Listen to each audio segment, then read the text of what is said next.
I want to go straight across to Anuj, who joins us. Anuj, give us your initial comments from a sectoral point of view on this particular arrangement. Thank you, Rahul. I want to make 3 points. I've heard everybody. Some people were saying that other countries have gotten a better deal. But if you look at which countries does India compete with, India competes with South Asian countries, Pakistan, Bangladesh, Sri Lanka. It also competes with Southeast Asian countries like Vietnam, Indonesia, Thailand.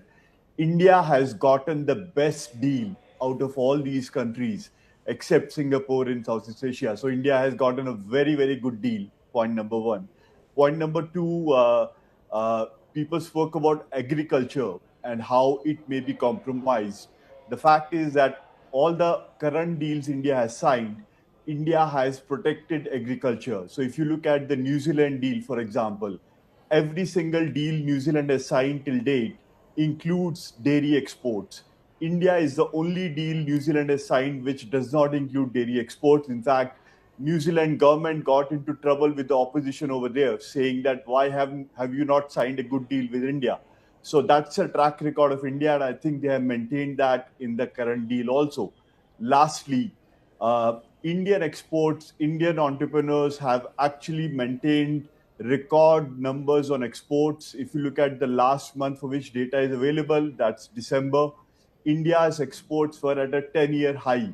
Now, with the US deal having happened, with the EU deal coming on stream, India, I will not be surprised if Indian exports go up by even 20-30%. So very, very positive day for India. Of course, that does not mean that the work is over. A lot of hard work required to convert the framework into an interim agreement, but that will happen over the next couple of months.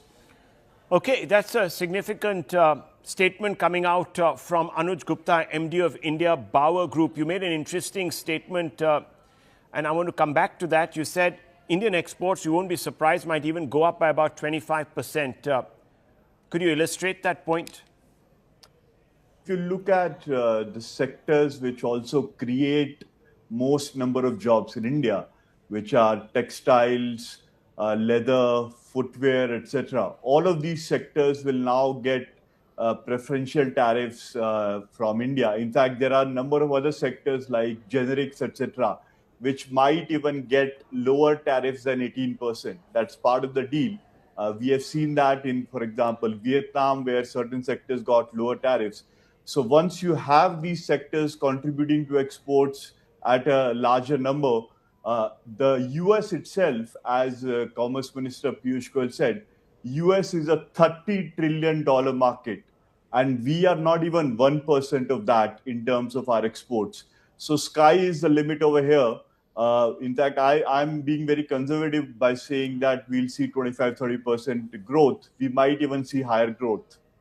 Okay.